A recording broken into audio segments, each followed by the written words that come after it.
Sekalipun seluruh dunia mau menjatuhkan setiap kita, selama Tuhan di pihak kita, kita pasti lihat kemenangan. Tapi kalau banyak melihat orang jahat sekuat apapun hancur dibuat sama Tuhan supaya dia bertobat. Tapi ngerinya orang kalau udah jahat, udah diproses sama Tuhan gak bertobat. Saya mau bilang saudara,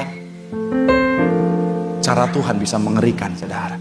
Jadi kalau hari ini mohon maaf ada di antara kita yang jahat, cepat bertobat sebelum Tuhan proses dengan caranya Tuhan. Ada seorang ibu di SCBD, saya akan tutup kesaksian saya dengan ini saudara. Rumahnya itu mau diambil sama mafia tanah saudara. Jadi ada satu fase di mana dia untuk menolong orang, dia dipinjam sertifikat rumahnya. Ternyata digandakan sama orang yang gak bertanggung jawab.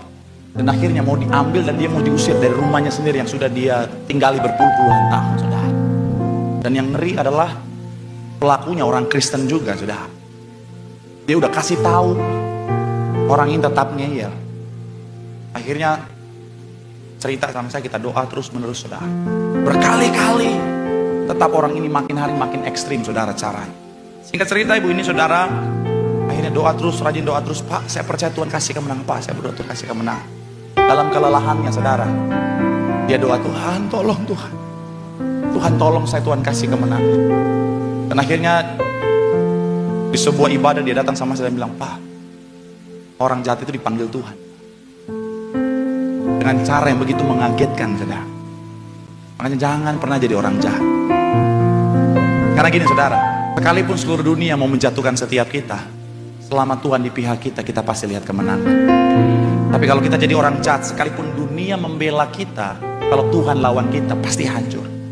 Jangan pernah jahatin orang baik, dan jangan pernah jadi orang jahat. Tapi sekalipun orang jahat, jangan saudara jahatin.